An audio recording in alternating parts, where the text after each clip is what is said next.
वो समीकरण और सिद्धांत जो खुशियां देते हैं, वो खुशियों को जानने के लिए हमें अपने जीवन में कुछ चीजों का ध्यान रखना होगा। सबसे पहला सवाल, पहले पहचानिए और जानिए आप कौन हैं। अपने आप से प्रश्न करिए, आप कौन हैं। अपने आप से पूछिए आप कौन हैं। जिसको इस बात का आंसर नहीं पता, मैं कौन हूं, क्योंकि इसमें जब आप अधिकतम आंसर देंगे तो आपके आधार कार्ड पे जो लिखा है ना, मैं ये हूं, मैं फलाना हूं, मैं ढीकना हूं, मैं ये हूं, सुनो, आप ये नहीं हो। आपके अंदर असीम ऊर्जा का वो अनंत पिंड है जो पूरे ब्रह्मांड की ऊर्जा को रोशन कर सकता है। आप वो हो, आप वो हो, आप अनोखे हो। आज का आदमी कितना निराश है, कितना हताश है, कितना उदास है। लाख रुपए का कर्जा हुआ नहीं, 2 लाख का कर्जा हुआ नहीं, हालत खराब है, जीवन खराब है, और क्या जीवन खत्म करूंगा, कई दुखों से मरने के लिए तैयार हो जाता है। अरे थोड़ा एनालिसिस तो कर, थोड़ा पहचान तो सही, तू कौन है। तेरी किडनियों की कीमत कागज पे लिख के तो देख, तेरे लीवर की कीमत लिख के तो देख, तेरे एक एक ऑर्गन्स की कीमत लिख के तो देख। सड़े से सड़ी बॉडी भी अरब रुपए तक के ऑर्गन्स की मालिक है। तू क्यों मर रहा है? तू पहचान तो सही, तेरे अंदर सामान है रे, तू सामान है तेरे पास। तू घबराता क्यों है?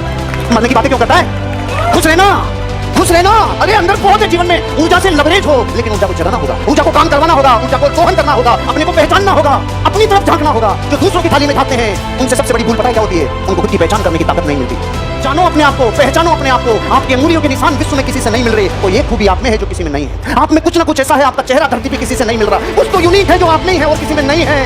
ये बात अपने आप को याद दिलाकर कहो, मैं यूनिक हूँ, मैं कुछ तो अलग हूँ, मैं कुछ करके रहूंगा, मैं कुछ करके रहूंगी। जीवन में, मेरी लाइफ में मुझे जो अपॉर्चुनिटी मिली है, जो मुझे मौके मिले हैं, भाग्यशाली बनने के वो सारे चरण को मैं फॉलो करूंगा। मैं मौकों को उठाऊंगा, मैं मौकों को पहचानूंगा और मौकों के ऊपर प्रतिक्रिया दूंगा और मौकों से जीवन बनाऊंगा। मैं यूनिक हूँ, मैं अनोखा हूँ। इस बात की गवाही जिस दिन मन ने दे दी, जिस दिन पीछे से हिलोरे आ गए, उस दिन आपने अपने आप की जंग जीत ली। और जो खुद की जंग जीत ले, वो दुनिया की जंग आराम से जीत लेता है।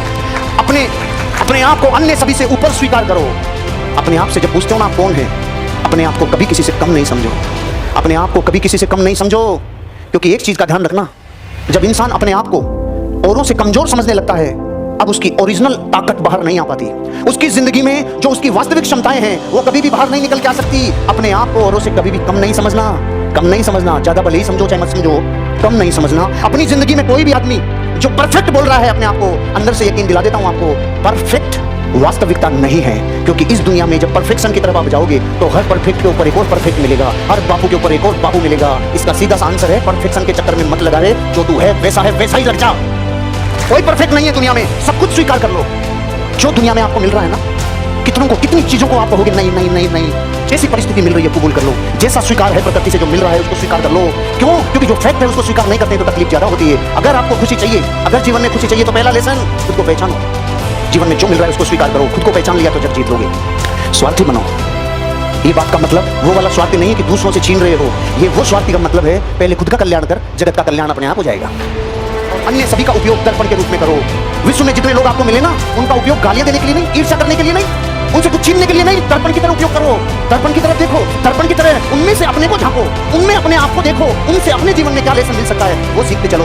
जितने विचार मैंने आपको बोला है, इनको इतना जियो कि कामयाबी के शिखर तक पहुंच जाओ और बन जाओ डायमंड।